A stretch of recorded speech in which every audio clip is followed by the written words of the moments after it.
Өнөөдрийн мэдээллийн хөтөлбөрөөр олон улсад болсон үйл явдлуудын таймаар үргэлжилж байна. За Америкийн нэгдсэн улс болон Иран улсын хооронд дайныг зогсоох хилцээ бүрэн бохирдолд орсонтой холбогдуулан Техраны эрх баригчид цэргийн бүрэн довтлооны байдалд шилжихээ мэдгдлээ.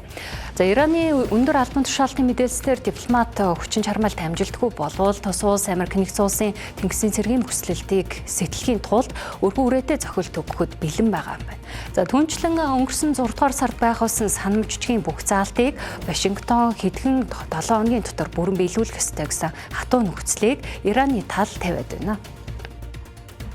Нөгөө талдаа Америкийн нэгдсэн улсын ерөнхийлөгч Дональд Трамп Ирантай байгуулсан түр эвлэрлийн гэрээний 60 хоногийн хугацааг сунгахгүй гэдгээ мэдэгдэж Техраныг бууж өгөхийг уриаллаа.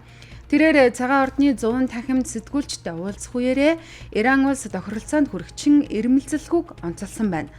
Трамп мөн Америкийн нэгдсэн улсын эцсийн зорилго бол Ираныг ямар ч хэлбэрээр цөмийн зэвсэгтэй болгохгүй байх явдал гэж мэдэгджээ.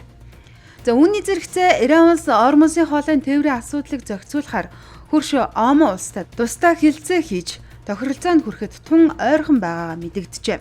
Ираны зүгээс санамж жижигхэн заалтын дагуу тухайн хоолойн хяналтыг хэрэгжүүлэх хэрэгтэй гэж үзсэн бол Америкийн нэгдсэн улс үүнийг эсэргүүцсэн юм. Хэрвээ Омон улс энэхүү асуудалд зөвшөөрлгүй шийдвэр гаргаж Америкийн нэгдсэн улсад саад учруулвал Омоныг ч бөмбөгдөнө гэж Трамп сануулсан байна.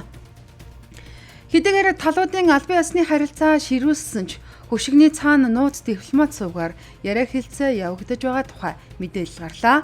Америкийн нэгдсэн улсын засаг захиргаа Ираны эдийн засаг болон зэвсэгт хүчинд гол нөлөө үзүүлдэг хувьсгал Гавардын удирдагч генерал Ахмад Вахидтай зуучлагчдаар дамжуулан холбогдсон байна.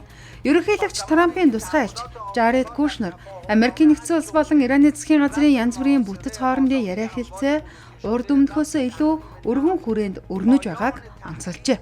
Ираны удирдагчид цэрэг улс төрийн хатуу байр сууриа илэрхийлэх хэдий ч эдийн засгийн дарамт, дэд бүтцийн эвдрэл, дайны зардал нь тухайн улсын дотоод нөхцөл байдалд ихээхэн хүндрэл учруулах болжээ.